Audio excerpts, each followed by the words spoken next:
Good afternoon everyone, welcome to civil services study. Next practice set पर आ जाइए। UP PCS के लिए फोकस करेंगे। इसमें हम प्रैक्टिस करेंगे मॉडर्न हिस्ट्री के प्रश्नों पर। तो चलिए स्टार्ट करते हैं। प्लेलिस्ट इस टेस्ट सीरीज़ की बना रखी है, वहाँ पर आप टेस्ट नंबर 1 से लेकर इस टेस्ट तक पहुँच सकते हो और डिस्क्रिप्शन बॉक्स में उसका लिंक दे रखा है। तो प्रश्न क्रमांक संख्या 1 पर आ जाइए। भारतीय राष्ट्रीय कांग्रेस का वर्ष 1896 का अधिवेशन जो था निम्नलिखित में से किसके लिए विख्यात है? बताइए। पहली बार राष्ट्रगान गाया गया, पहली बार राष्ट्रगीत गाया गया, पहली बार तिरंगा लहराया गया, इनमें से कुछ और बताइए। किसी और कारण के लिए देखिए, इंडियन नेशनल कांग्रेस का 1896 का जो अधिवेशन है वो विख्यात है क्योंकि पहली बार राष्ट्रगीत गाया गया। Option number B. तो 1896 में पहली बार कांग्रेस के अधिवेशन में भारत का राष्ट्रगीत यानी वंदे मातरम गाया गया। ठीक है, वंदे मातरम बंकिम चंद्र चटर्जी के उपन्यास आनंद मठ का अंश है और यह 1937 तक भारत का राष्ट्रीय गान रहा था। ठीक है, देखिए वंदे मातरम को पहले जो है राष्ट्रीय गान बनाने की बात कही जा रही थी, लेकिन फिर इसे राष्ट्रीय गीत बनाने का फैसला लिया गया क्योंकि इसकी शुरुआत, ठीक है, जो शुरुआती 4 लाइनें हैं वो देश को समर्पित हैं और बाद की लाइनें बंगाली भाषा में हैं और माँ दुर्गा की स्तुति की गई है उसमें। क्वेश्चन नंबर 2 पर आ जाइए। निम्नलिखित में से किस गवर्नर जनरल को भारतीय प्रेस का मुक्तिदाता कहा जाता है? ये प्रश्न इम्पोर्टेंट है और कॉम्पिटिटिव एग्जाम का फेवरेट। भारतीय प्रेस का मुक्तिदाता है Charles Metcalfe, sir Charles Metcalfe. Option number B. तो देखिए, सर चार्ल्स मेटकॉफ 1835 से 1836 तक भारत के गवर्नर जनरल रहे। 1 वर्ष तक भारत के गवर्नर जनरल के पद पर कार्य करने वाले चार्ल्स मेटकॉफ को प्रेस पर से नियंत्रण हटाने के लिए याद किया जाता है और चार्ल्स मेटकॉफ को समाचार पत्रों का मुक्तिदाता के रूप में संबोधित किया गया है। ईस्ट इंडिया कंपनी के इस होनहार व्यक्ति ने अपने अच्छे कार्यों से भारतीय इतिहास में एक अमिट छाप छोड़ी है।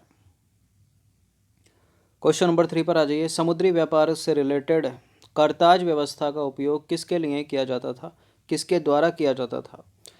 डचों के, फ्रांसीसी, ब्रिटिश या फिर पुर्तगाली?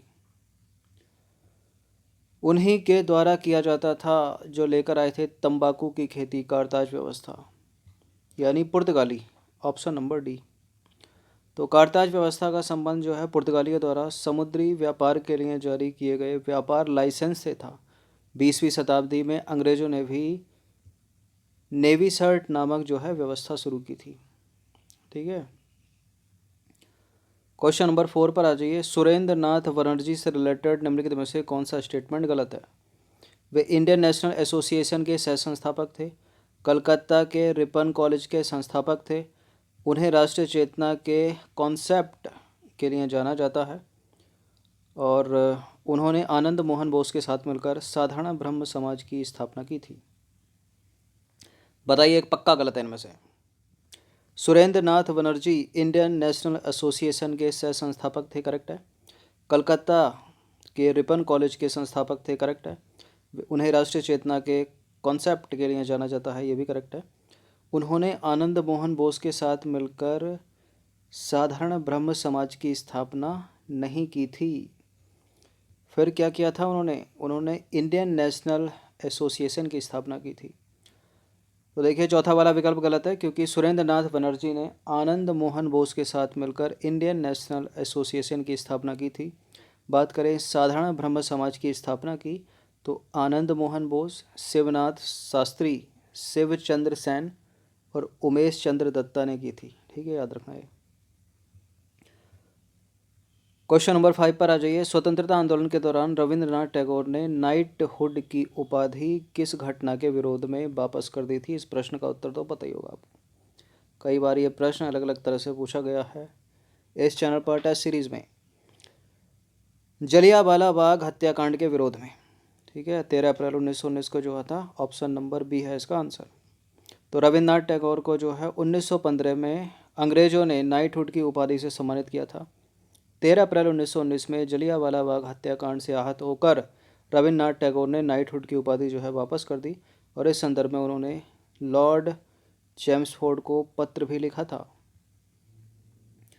क्वेश्चन नंबर 6 पर आ जाइए। मुसलमानों के लिए अलग मतदाता दल के लिए किस कांग्रेस अधिवेशन को जाना जाता है? ये है लखनऊ अधिवेशन 1916। किसने अध्यक्षता की थी इसकी? अंबिका चरण मजूमदार ने। बड़ा ही इम्पोर्टेंट अधिवेशन है, कई बार सवाल इससे पूछे गए हैं। 1916 के लखनऊ अधिवेशन में मुस्लिमों के लिए अलग मतदाता दल की व्यवस्था की गई थी और इस अधिवेशन में कांग्रेस के दो गुटों गर्म दल और नर्म दल को वार्ता के लिए एक मंच पर लाया गया था। अंबिका प्रसाद मजूमदार या अंबिका चरण मजूमदार लिखा है कहीं कहीं, ठीक है। इस अधिवेशन में कांग्रेस के अध्यक्ष थे वो, उन्होंने अध्यक्षता की थी इसकी। क्वेश्चन नंबर 7 पर आ जाइए। भारत में पहली यूरोपीय बस्ती किस स्थान पर स्थानांतरित की गई थी? ठीक है, पहली यूरोपीय बस्ती कोची फोर्ट में। ऑप्शन नंबर ए है इसका आंसर। तो केरल के एर्नाकुलम डिस्ट्रिक्ट में स्थित है कोची फोर्ट, ठीक है। भारत में पहली यूरोपीय बस्ती थी यहाँ पर और यह जल से घिरा हुआ स्थान है। यह कोची के दक्षिण पश्चिम में स्थित है, कोची फोर्ट। क्वेश्चन नंबर 8 पर आ जाइए। निम्नलिखित में से किस राज्य ने अंग्रेजों को मुक्त व्यापार करने के लिए सुनहरा फरमान जारी किया था? कौन थे वो? हैदराबाद, बीजापुर, गोलकुंडा या Ahmednagar? Golconda, option number C. तो 1632 में अंग्रेज़ों को गोलकुंडा के साथ जो है मुक्त व्यापार करने का सुनहरा फरमान जो है प्राप्त हुआ। इसके लिए शुल्क कितना था? 500 पैगोडा प्रति वर्ष। सालवाई की संधि किस युद्ध से संबंधित है? सालवाई की संधि के बाद कौन सा युद्ध समाप्त हो गया था? प्रथम एंग्लो मैसूर वार, प्रथम एंग्लो मराठा वार, द्वितीय एंग्लो मराठा वार या फिर द्वितीय एंग्लो मैसूर वार? देखिए मैसूर वार तो है नहीं, है मराठा ही, ठीक है। तो मैसूर को एलिमिनेट कर दीजिए। लेकिन प्रथम आंग्ल मराठा या द्वितीय आंग्ल मराठा? प्रथम आंग्ल मराठा। आंग्ल का मतलब है यहाँ अंग्रेज और मराठों के बीच युद्ध। तो प्रथम अंग्रेजों और मराठों के बीच युद्ध जो है 17 मई 1782 को सलवाई की संधि पर हस्ताक्षरित किए गए, ठीक है, उससे समाप्त हुआ वो। इस संधि पर मराठा साम्राज्य के प्रतिनिधियों और ब्रिटिश ईस्ट इंडिया कंपनी के प्रतिनिधियों द्वारा हस्ताक्षर किए गए थे और इस संधि के द्वारा अंग्रेजों ने सलसेद और ब्रॉन्ज पर अपना नियंत्रण कायम रखा। क्वेश्चन नंबर 10 पर आ जाइए। 1802 में ब्रिटिश ईस्ट इंडिया कंपनी के साथ वसई की संधि पर किसने हस्ताक्षर किए थे? बताइए। बाजीराव द्वितीय, बाजीराव प्रथम, सुल्तान बहादुर या उपरोक्त में से कोई नहीं। 1802 में अंग्रेजों के साथ किसने हस्ताक्षर किए थे? ठीक है, और ये संधि कहलाई वसई की संधि, बाजीराव द्वितीय, ऑप्शन नंबर ए। तो वसई की संधि पर 31 दिसंबर 1802 को जो है हस्ताक्षर हुआ। यह संधि ब्रिटिश ईस्ट इंडिया कंपनी और बाजीराव द्वितीय के बीच हुई थी।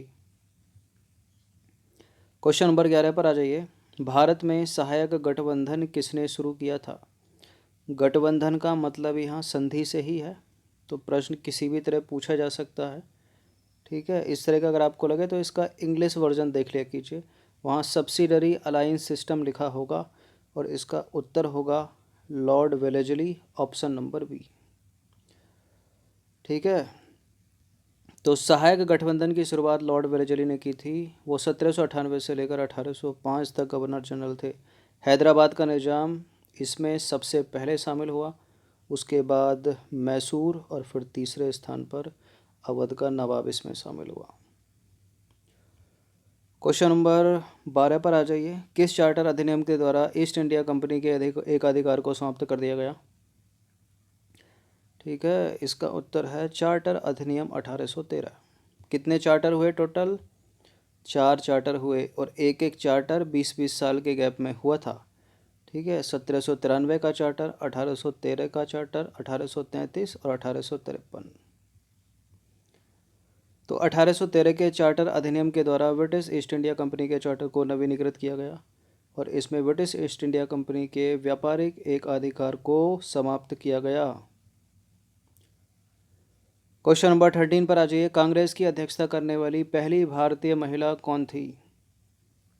अच्छा, कभी कभी इस तरह के प्रश्नों में होता, आप पढ़ते चले जाते हैं, हम कुछ और टिक कर देते हैं। पहली भारतीय महिला पूछ रहा है, पहली महिला नहीं पूछ रहा है। पहली महिला पूछेगा तो 1917 का कलकत्ता अधिवेशन, उत्तर क्या है, एनी बेसेंट, और पहली भारतीय महिला।